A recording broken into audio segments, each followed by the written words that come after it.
everybody, this is Craig Durr, Chief Analyst and founder of the Collab Collective. I'm still here at HP Imagine 2024. This is a fabulous event, a lot of great announcements coming out, and I'm fortunate to have someone who actually had a whole boatload of great announcements. Dave Shull, President, Workforce Solutions. My pleasure. How are you doing? Doing great. It's been a year since you and I sat down, I think, in this very room. I think so too. And I have to tell you, the amount of information that came out from your specific business unit was phenomenal. You guys have been super busy over this last year, right? The team will be glad to hear that. We're busy, we're executing, That's we're great. pushing forward. That's great. Well, let's go through some of them and talk about it. But this is one of the first things I want to ask about.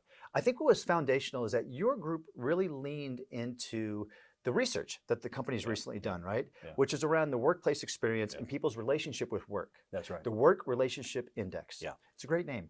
There was two key factors that I thought came up, and you and I were talking about them, but why don't you share with me what came up? So first of all, a little bit of background. Yeah. This is 12 countries. Wow. More than 15,000 people responding, right? And the core is, do people feel like they're engaged with work or not? Right. And what's disturbing is for 2 years in a row, the percentage of people who said they have a good work relationship index is under 30%. I think it bounced up a big amount from 27% to 28%. Yeah. It's terrible, right? Right. Exactly. It's sobering for, I think, all of us as leaders, which is what's the disconnect with our teams, with our customers' teams, that this is kind of popping up? It seems to be a phenomenal problem. Now, there were some interesting things that you guys were able to surface. For example, around technology. Yeah. And a very top of mind technology today is AI. Right. And you were able to show a positive impact on that relationship, though. People who are using AI actively at work are 11% higher engagement from a work relationship index point of view, right? Which is, when you're looking at a base of 27%, that's a big jump, right? And so I think that indicates, I think people feel like they have the tools, and their managers, their executives have the empathy to understand that they need the tools, right? Yeah. All of which are really critical factors. And so therefore they're kind of more satisfied with that work relationship. So let's dig into some of these announcements. There was a whole list, but I saw 5 I really want to talk about here. So the first thing, your baby, your pride and joy, the workforce experience. My kids will be jealous. Okay, I'm sorry, we won't say it. But the workforce experience platform. This is that single pane of glass that brings all these bits of information together, right? You guys are at the point that you're now rolling this out a little bit further at this point, right? So let me back up a little bit, right? Yeah. We've had 64 different services across the company that have made it possible to see our PCs and our printers and our Collab gear. And that's been too complicated. So for the first time, we're saying, okay, let's pull all that together into a single set of insights called the Workforce Experience Platform. And the goal there is to enable IT managers to understand, are my employees engaged? What are the digital friction points that they're seeing? And so for the past several months, we've had almost 300,000. It's been 270,000 different devices. Wow. And some of the world's kind of largest companies, right? Actually deploying it, using it, giving us feedback, and it's been phenomenal. And so you're at a point now that you're going from this closed beta that you're actually opening up the beta a little bit more. Is that right? We're gonna open it up pretty broadly, actually, here in the U.S., and then over time we'll bring it to more geographies. And then we're also adding in the capability to not just look at PCs, but printers. And then coming very, very soon is going to be collaboration gear as well. I love it. That is fantastic. Here's another great announcement you guys talked about. I love the term that you use. I have to make sure I get this right. It's the world's most advanced remote remediation technology. That's right. And this is talking about how you're helping people with PCs. And you went through a list of those common names problems. Right. Blue screen of death, right? You know, you've got the software loop. Right. What are you doing in this space that's the world's most unique solution for this? You're sitting in a coffee shop. Yeah. And heaven forbid your PC goes down, right? What are your options? Your options are to ship it back to your IT team, who probably lives somewhere in the rest of the world, right? Not where you're at, of course. Right. It's not next door. Or you can try to call them, and you can try to give them remote access. But the problem is, if you do that today, you have to reboot the machine, right? If it's a software problem, you're always having to reboot the machine.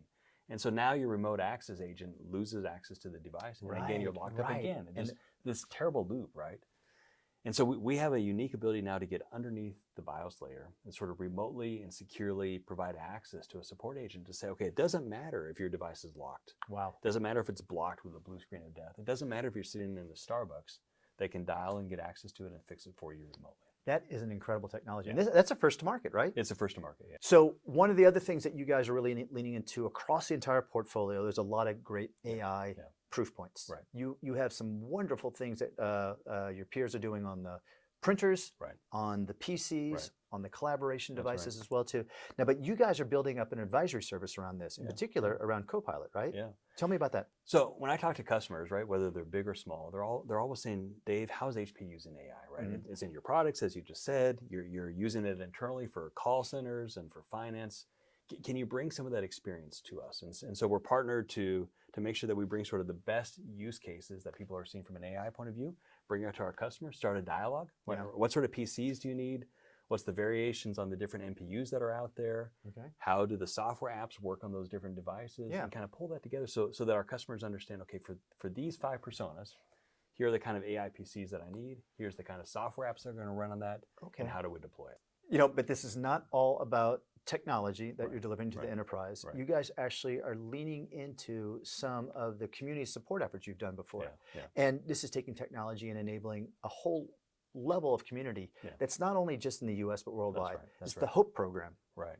Tell me about that. This is one I'm so proud of, right? Yeah. I am involved with other charities that work with the ultra poor around the world. And when you see the difference that a PC for a family or even the PC for a community can make, right? Wow. Now all of a sudden 20 kids in a little community might have access to digital technology that they had no idea that worked before, right? It kind of opens their eyes. And so in a bunch of different countries, we're taking sort of Second Life PCs, Mm-hmm. we're refurbishing them, we're working with our customers to say, okay, what kind of charity do you want to put it to? What kind of channel partner do you want to put it through? And kind of getting it out there and really solving what I think is an astonishing problem for our world, right? It's great. You had a list of like 4 or 5 countries that you're doing this in. Switzerland, UK, Brazil. There's probably a few others that I'll have to get back to you on. This is incredible. But the goal is to take this worldwide, right? I mean, Right. It's a problem around the world. This is truly touching people with technology. That's That's what right. I love about this That's one. right. That's This is right. a great one. You're taking your HP managed collaboration services, something that you guys, we talked about last year, right. but now you're expanding it to a global market. Yeah. This is great. Tell me about it. So when I talk to customers, whether they're a print customer or a device customer, everyone is saying, I'm struggling with hybrid, right? Can you just make it easier for me to manage everything that goes on in the conference room, like we're sitting here today, Right. right? Yeah, There's exactly. speakers, there's collaboration gear and everything else. And so we've had phenomenal response. We've been able to stand up a couple sort of global monitoring centers. Yeah. So we can tell if someone walks into that room and unplugs that cord, right? Wow. And kind of deploy someone to fix it right away. Yeah. And so now we think we're at a scale, we're ready to kind of deploy it worldwide. It's pretty exciting stuff. This is taking the headaches out of the room. That's right. And That's so right. all of a sudden, another point of digital friction That's right. disappeared. And of course, it's always the CEOs, right? Right, exactly. Or the chief analyst room that goes down Right, first. right, And so you got to exactly, make sure yeah. you monitor that first, right? Chief analyst room. Yeah. I like that title. I do. Let's put our fortune teller hat on. Let's pull out the crystal ball. You had a great story when I talked to you last year. Yeah. Great story this year as well too. I'll see you again in a year, but we might even see you a couple years out. You've got AI in your portfolio. right. You've got this worldwide monitoring service in your portfolio. You've got the capabilities here to actually take advantage of PC issues, or I should say resolve them Right. from the very beginning. Right. You've got a lot of tools here that you can play with. Where do you see your group, your business unit taking to the next level? What are some of those big problems that you see in the future here? So I think we're all in the early days of AI right now. Mm-hmm. But AI is meant to be a personal assistant that sits alongside you, that understands what you're trying to do right now, Right. and understands all this context around you. And so think about what these devices are able to inform that AI personal assistant, right? The PC is sitting there, the poly webcam is sitting there, Right. right? The printer knows whether I'm using it or not.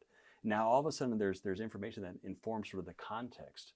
So I no longer have to sit there and do prompt engineering, right? It should almost become automatic, saying, okay, I just had a meeting with Enrique. Can you please just summarize that and make sure I have the action items Right. that I need to have, right? And so I think that's the future path that we're on, Right. which is pretty exciting. Now, how do we enable that from a tool point of view, from a matching the persona to what the employee actually needs is pretty cool stuff. And you guys have the most broadest touch point of all these endpoints where that data is being collected. That's right. From group environments Right. to personal environments to your online persona, even at home if you're working, whatever. And of course, as an employee, first of all, I want digital friction out of my life, to go Yeah. back to last year, right?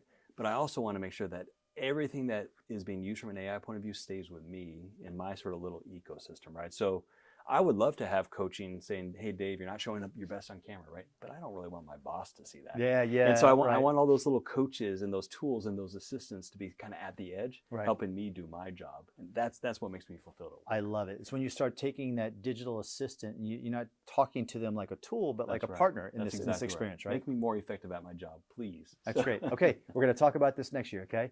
Hey, Dave, thank you so much for My your time. I pleasure. appreciate Thank it. you. This Thank was you. a great conversation. Everyone, Craig Durr with the Collab Collective here at HP Imagine 2024.